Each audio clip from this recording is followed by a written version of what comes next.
get my phone open. Hello to everyone who's here today on the right side of history. I would like to acknowledge the Esquimalt and Songhees nations today before I speak, and to call for truth and reconciliation as outlined by the TRC in 2015, 9 years ago. We gather today on stolen land, mere days away from the 76th anniversary of the Nakba, the catastrophe. The Nakba has never ended, and it will never end while colonization and white supremacy are permitted to survive. It is a crime that this is the 31st week of gathering to call for justice for Palestine.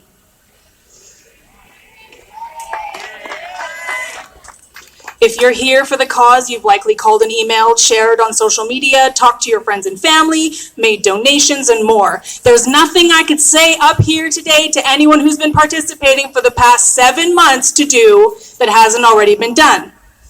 So what I would like to do with my time today is to reflect on recent events here on this continent with the escalation of violence against the student encampments.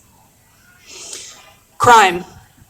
What is being illuminated is how tenuous the right of free speech is, how fragile the right of protest is, and how necessary both of those actions are.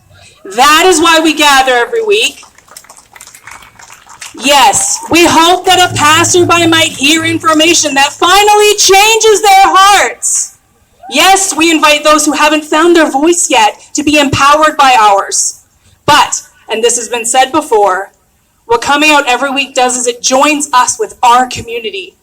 We connect with one another, all of us, of all faiths and no faiths, of all countries of origin, ethnicity, political alignment. We join together to say that we see ethnic cleansing is occurring in Gaza and that we will not accept it. The Nakba never ended, and we will not accept it. We do not accept it in Palestine, and we do not accept it here.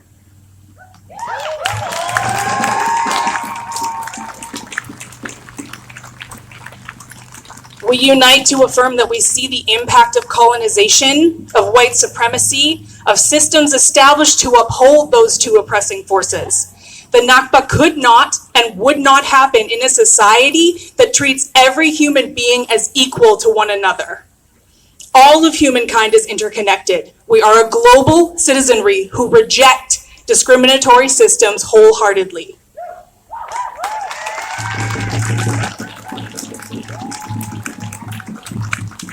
Not everyone who gathers here every week is offered the same freedom and protection as one another. We gather to resist.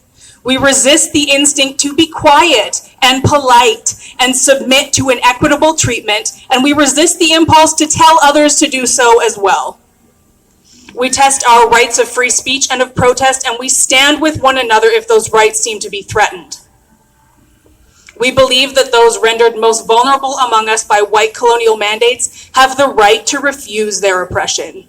We do not deny that they are treated differently. Through denial, we would fail to accept the truth of this circumstance, and without acceptance, we cannot begin to make meaningful change.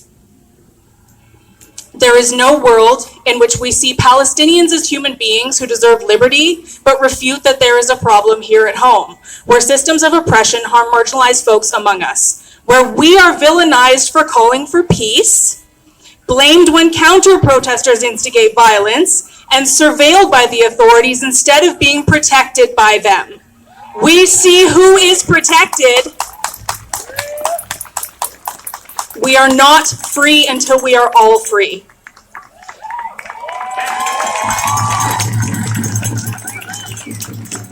We call for a free Palestine, for a permanent ceasefire and an arms embargo against Israel.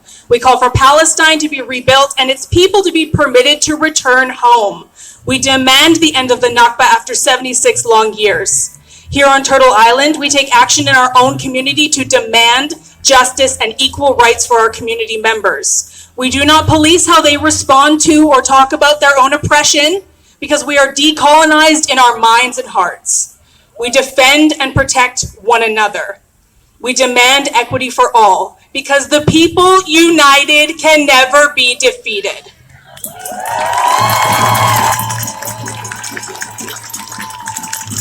We accept no less than liberation.